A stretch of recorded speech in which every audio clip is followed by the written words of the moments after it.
You're watching CW Montana. This is the MTN 9 o'clock news.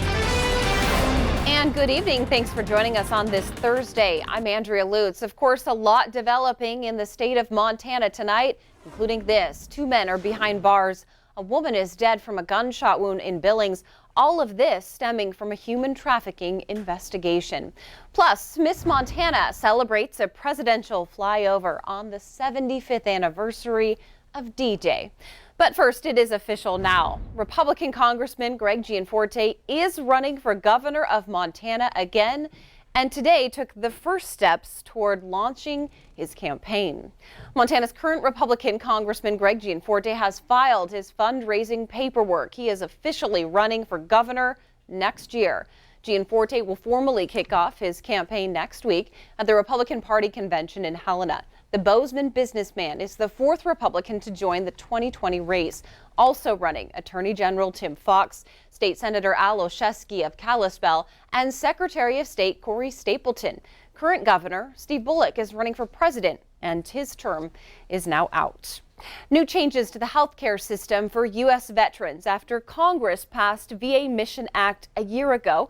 Montana Senator Jon Tester was there as that new bill is shuffled in and those changes are made. MTN's Mike Dennison reports on the overhaul. The biggest change in the Mission Act makes it easier for veterans to get medical care outside the VA system from private sector physicians, hospitals, and clinics. Vets will be able to seek outside care if their wait to see a VA doctor is at least 20 days. And what we tried to do with the Mission Act is make sure that the veterans got care, quality care, in a timely manner. And if we get it implemented correctly, that's exactly what's going to happen. About 47,000 Montana military veterans use the VA health system, and as many as 30,000 more may be eligible. The Mission Act replaces the 2014 Choice Act, which Tester called a train wreck from the get-go because of its many problems in trying to arrange outside care. He told reporters Thursday that Congress gave the VA a year to get the new changes ready, and that communication will be the key to making it work. The biggest thing is making sure the veterans know what is going on with the Mission Act and know where to go if they have problems. I think that's the big one. There's been a lot of outreach done already. I think that outreach needs to continue. Tester also emphasized that the VA health system isn't going away and that the Mission Act also works to beef up that system by improving staff recruitment and other steps. And Tester promised that Congress will be keeping a close eye on the changes to see how they're working or not. The real important day isn't today, it's a year from now when we can have this same press conference, and I can tell you without reservation that it's lived up to expectations. The Mission Act is a big change to one of the biggest healthcare systems in the nation. And as Senator Tester said here Thursday, only time will tell if it works out as planned. At Fort Harrison, Mike Dennison, MTN News. And thanks, Mike. Senator Tester is the ranking Democrat on the Senate Committee on Veterans Affairs. Despite previously believing he met the criteria for a debate stage, Governor Steve Bullock is now missing that presidential mark.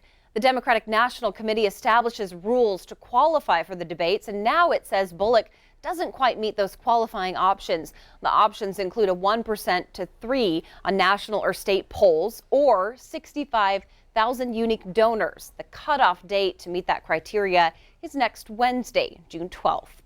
2 men are behind bars. A woman is dead from a gunshot wound, and all of it stemming from a human trafficking investigation in Billings. 38-year-old William Newkirk and 29-year-old Javon King are now in custody for assaulting an 18-year-old woman, both booked on felony aggravated assault by accountability. Court documents say it happened Tuesday at a trailer park here on Laurel Road. Newkirk started pressuring the 18-year-old, who has not been identified, to date him. When she refused, Newkirk instructed 20-year-old Giovanna Gonzalez to beat her. Gonzalez beat her, leaving facial fractures. Then Newkirk and King also started beating that 18-year-old. Prosecutors say the 18-year-old grabbed a gun, fired it during the struggle. Gonzalez was struck with a bullet, died today in the hospital. Newkirk, though, denies involvement in human trafficking. Today marks the 75th anniversary of the largest invasion by air, land, and sea in history, and Montana is taking part in the ceremonies in France.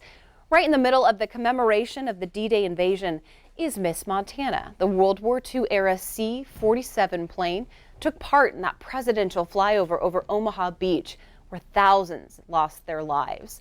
President Donald Trump joined the French president at the flyover ceremonies. Butte leaders are charging the way for an EPA cleanup plan for Butte. The commission recently voted to accept a proposal that would clean up mine waste along portions of Blacktail and Silver Bow Creek. The massive project is expected to be completed by 2023, and it would remove Butte's Superfund designation. New details on a threat made by 4 students and an adult against Belgrade High School as investigators are deciding how the teens will be punished. Belgrade police say the 4 were charged with felony intimidation and will go to the Gallatin County Youth Probation Service. The adult, David Oster, was charged with tampering with evidence. He faces 10 years in prison for his part in that incident. Work continues in Glacier National Park as the height of summer tourism season is really starting to ramp up. This time is crucial because paving season on the Going to the Sun Road and Chief Mountain and portions of Camas Road are all happening. With almost 3 million visitors to the park last year, paving really serves to keep those roads healthy. We have a lot of historic features in this park: masonry walls, curbs, a lot of features to protect. So that's the main concern, is that we keep Glacier looking natural and protect the existing features, not get any oil or anything on the guard walls. Such hard work they do in Glacier, and we're told that all of the pavement work does create traffic backup in the park. So if you are looking to visit, you might consider having other destinations to check out just in case that traffic prevents you from getting to your original plans. Well, some of the nation's top weapons developers are hoping Great Falls businesses can help with the next generation of warfare. The Intercontinental Ballistic Missile System at Malmstrom Air Force Base. Well, as you know, it's been in place from about the 1960s, but some say it is time for a change. So those with a group called Northrop Grumman, they're developing weapons for war, and they're looking to partner with locals to revamp the missile system. The Air Force wants a new design to operate for the next 50 years.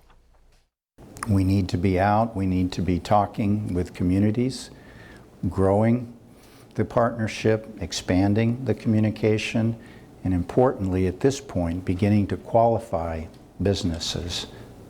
Once that award is made, I would expect that that process would pick up in tempo. So the Air Force will announce who received that final contract. It's going to happen in the fall of 2020. Progress is being made in Bozeman after rampant thefts at some of Bozeman's busiest trailheads. MTN's Cody Boyer tells us how Gallatin County deputies are trying to combat the issue. Both the U.S. Forest Service and the Gallatin County Sheriff's Office say that there have been a number of break-ins since the wintertime, and now they are also saying there have been a number of arrests connected to those cases. A lot of information, they say, in terms of knowing what to do to prevent it, can go a long way. We have had some closures and arrests with folks involved in those. That's a sign. Progress is being made on cases like this that happened at the Kirk Hill Trailhead. That being said, the U.S. Forest Service and deputies across the county are still on the lookout with an uneasy eye. The trailhead break-ins that we've had, based on the number that has been reported recently to us, we actually haven't seen an increase. And the typical numbers that are reported. However, it does appear to be a bit more visible right now. It's easy to get lost in the beauty of the nature of many of these trails, but that's also part of the catch. When you get up one of these trails far enough, you can lose sight of the trailhead and lose sight of your vehicle.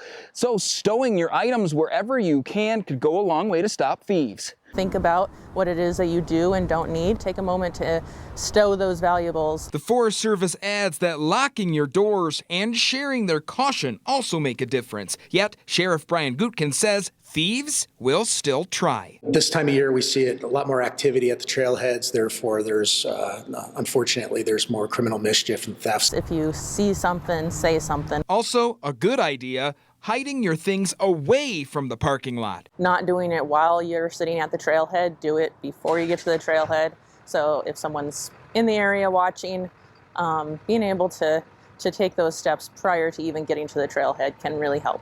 Both say don't let this stop you. Come prepared. That way, the trails can still be all yours to explore. We'll be looking for those people too, and if we can catch them, we will, but be safe. Prosecution for these cases is being sought right now, but when it comes to stopping future events like this from happening, the U.S. Forest Service says, see something, say something. In Bozeman, Cody Boyer, MTN News. All right, Cody, thanks. And the Forest Service says there are so many things that you probably should be hiding pretty well. You know, the valuables, a purse, a wallet, a cell phone, or better yet, just maybe don't even bring them to the trail at all. Still to come on tonight's MTN 9 o'clock news, thousands of years of history and only decades of recognition in Montana. We're taking a look at Buffalo Jump State Park. But first, Bob, the weather's pretty active out there. How's it looking? It's been an active night in weather in south central Montana. And what's next? You're not going to believe it. Say it ain't snow. We'll be talking snow coming your way in a few more minutes.